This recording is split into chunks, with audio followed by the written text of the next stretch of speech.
Hello everyone, I'm Only Looking Fan Wrestling, and welcome to the first Evolve of the series. We got some big stuff on this show. Some big news, some stuff, and we start off with we start off about that terrible wrestling nonsense. The Crowdy Jackson Drake defeated Keanu Carver in 12:35 by pinfall after cheating. This is Jackson Drake's sixth defense of the Evolve Championship. The match does a 27. Drake did I can't speak. Drake did a 32. Keanu did a 14. Not the greatest, you know. Of course, this is a B show, so everyone will be holding back. We also not the greatest people, so a lot of building is gonna have to happen during these Evolve shows. We got 180 people. That's more than I think they have in real life, if I'm being honest. Okay. Next, we get a 57. Mr. Stone announces the new GM of Evolve. He is a legend. He is the former ECW World Champion, former NWA World Champion, the king of the old school style, Steve Corino. Steve Corino comes out. He talks about this show tonight. He talks about he's happy to be here. He talks about some other stuff. But his first announcement for Evolve is next week. They will crown a brand new WWE ID Women's Champion because Kaylee Ray got pregnant and fired. No, she didn't get fired. I think she just left WWE. But yeah, and next week there will be a four-way to crown a new Women's ID champion that will feature Evolve wrestler and of course, indie wrestlers. The next match got a 19, and about that decent reaction of the crowd, but embarrassing wrestling. Maxine Dupree defeated the former WWE Evolve Women's Champion Kali Armstrong in 115 by pinfall with a roll up. This match, I don't think it could have gone any worse. Max was off her game. They don't click. Her gimmick is getting stale. The only thing went good is the color commentary, which I think is I don't it's one of these two. I don't remember which one's color. But yeah, Maxine Dupree defeats Kali Armstrong. 25 from Dupree, 11 from Armstrong. Um a lot of negatives here. Not that good. Not that good. How many times do I need to click this? Next segment. After this, the High Rise, which is these two, they were in a stable. I didn't move them out. These two, they were in a stable with Wesley before they fired him for some reason. In this game, I can hire Wesley, which I will probably do because they should have not fired Wesley. That was stupid. But the main event will be Lindsay Dorado versus High Rise. In a tag match, Lindsay and a mystery partner.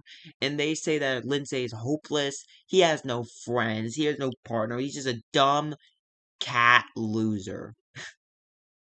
Or something dumb.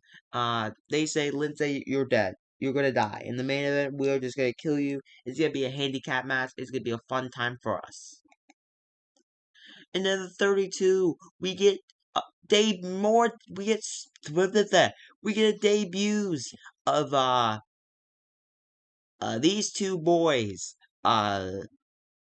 Alec Blaka and Mike D something. I don't know how to say it, but they very interesting situation. They were hired by WWE and they're currently allowed to work the indies. Let me show you. Okay, so like Alec here, they're signed by WWE here, but they're like working the indies like Blanc. So Blanc just wrestled Bobby Lashley. And they're just working the indies while being signed to WWE. They wrestled in All Japan. But you go to Mike here, he wrestled in WWE recently. Actually at the show I booked. I haven't actually looked at this show. Because I didn't want to get spoiled. But he just wrestled at the show I just booked. And he's a current champion.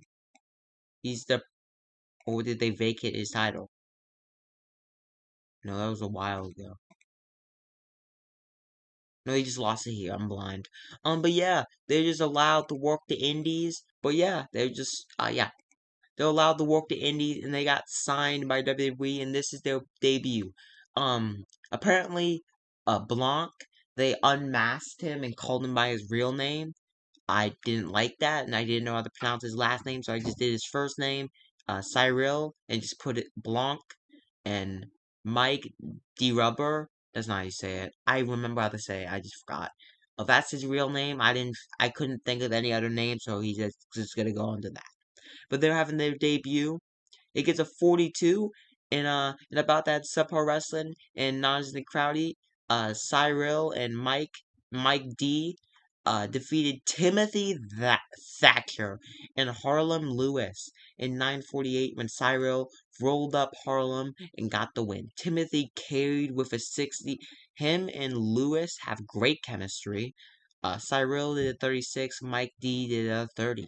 I might do D. Just change his name to Mike D. Or Mikey D. I might do that. We get Lindsay's partner, and his partner is Grand Metalik. Grand Metalik is here in the first time in 4 years. Grand Metalik is back in WWE. He's not actually back in WWE. I was looking for local talent and saw Grand Metalik and thought I have to do this, so I'm doing it. In the main event, okay. I have to quiet down a bit. There's people awake in my house now. The main event does a 40 in a poor match. Lindsay Dorado and Grand Metalik defeated. They should have a chemistry boost, but defeated High Rise in 10:24 when Lindsay Dorado pinned uh Tyson with a shooting star press. 48 for Metalik, 47 for Dorado, 22 for Tyson, 23 for however you say that. Tyreek. Thanks, Tyreek. I'm probably gonna sign Grand Metalik with this performance, but maybe not after what's about to happen. Because Lindsay Dorado and Grand Metalik are celebrating in the ring, but then the lights start to flicker, and Dark State come out, and they attack Dorado and Lindsay. They attack Lindsay and Grand Metalik. They beat them down. Two members or a member of Darkseid holds back Lindsay Dorado. I think one member, Cutler James from LFG, holds Lindsay Dorado, forces him to watch Darkseid beat the shit out of Metalik, and it ends with the three men picking him up and power bombing him outside to the floor. And that's how we gonna end Evolve. What is going on? Chaos. Steve Corino really needs to figure this out. A 43 honestly did better than I expected. Not the worst Evolve, not the best. Maxine Dupree and Callie Armstrong did awful. Mike D, I'm gonna change his name. But yeah, good show. Hope you guys like this video, and bye bye.